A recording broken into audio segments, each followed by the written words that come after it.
بسم الله الرحمن الرحيم الحمد لله رب العالمين والصلاة والسلام على سيدنا محمد وعلى آله وصحبه أجمعين. I want to share a couple of stories, inshallah, that really drives this point home. There's the story of a woman who used to clean the mosque of the Prophet's mosque, Masjid al-Nabawi. And that was her main thing. She used to clean the mosque. And then the Prophet ﷺ would always see her. You know, he would go to the mosque and he would see her. And then on one day, he did not see her. And he asked around, he asked the companions, where is this lady that, you know, is always here, is always cleaning the mosque? And they told him, Ya Rasulullah, she passed away in the middle of the night and we didn't want to bother you, and so we buried her. And you could see it in this narration, the Prophet ﷺ, he was not pleased with that. He was kind of agitated that they did this. And so he immediately goes to Baqi, he goes to the grave where she is buried, and then he prays over her. And I don't know of any other Sahabiyah that had this honor where the Prophet ﷺ, even after they were dead, he goes and he prays over her body or over her grave. And the reason is for the simple act that she did of cleaning the Prophet's mosque. That it may not be something that we see as something very profound or something that is of high status. But the Prophet ﷺ wants to teach us here this lesson that every single deed counts. No matter how small, no matter how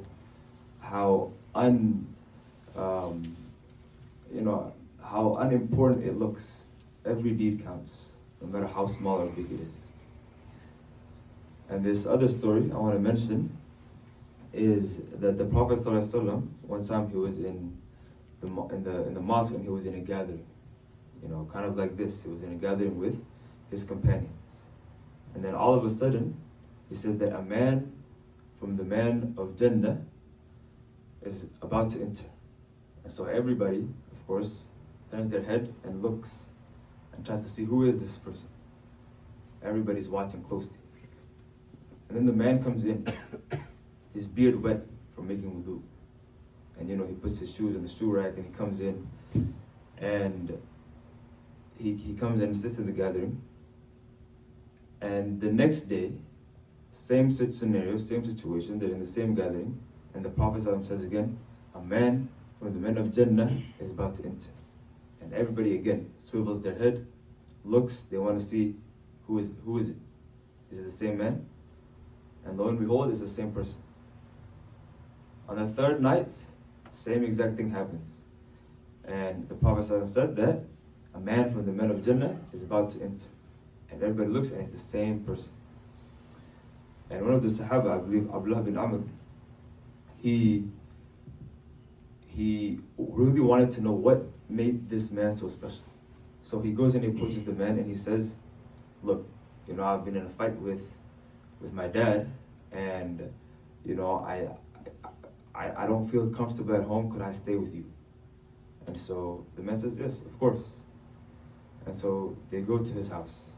And Abdullah bin Amr, he is investigating this man. He is watching every single step of what this man is doing. And he observes him throughout the day, nothing really special. So then night comes. And he's like, this is probably where the magic happens. He probably prays all night, probably makes dua. But then throughout the night, the man, he doesn't do anything. He prays Isha in Jama'ah, he comes home, and then he sleeps.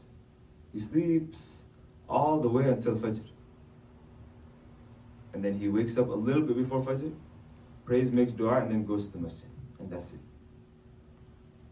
Maybe he had an off day. So then the second day, Abdullah bin Amr, he's watching, he's waiting. Even Abdullah bin Amr himself, he said, you know what, I'm just going to wake up and I'm going to pray myself. And the man, the same thing. He doesn't wake up until close to Fajr, and then he goes to the masjid and continues on with his day. And the third night, same thing. So then Abdullah bin Amr, he says, look, to be honest, I'm gonna be real with you. I did not have a fight with my dad, but for 3 days in a row, the Prophet ﷺ said that a man from the men of Jannah is about to enter, and you enter 3 times. So what is it that you do? What makes you so special? And the man's like, I don't know. I don't think there's anything. Come on, there has to be something. No, I don't think there's anything. And so Abdullah bin Amr, he's disappointed, he walks away, and then the man calls him back. Come back. It might be this. Before I go to sleep, every night, I ask Allah subhanahu wa ta'ala, I forgive everyone. Before I go to sleep, I forgive everyone, and I hold no grudges in my heart. And Abdullah bin Amr said, Hadihi, this is it. This is the special deed that makes you from amongst the men of Jannah.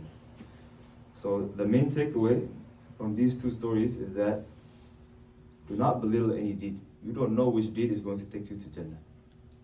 It may not be the long hours of prayers that you do, but it could be the simple act of taking care of this masjid, of bringing suhoor, of giving sadaqah, of taking a rock that's, in the middle of the road that is causing some harm. Any deed could take you to Jannah. So we ask Allah subhanahu wa ta'ala that Allah subhanahu wa ta'ala accepts all of our good deeds in this blessed month of Ramadan. And may Allah subhanahu wa ta'ala allow for even a single deed to take us to Jannah. Jazakallah.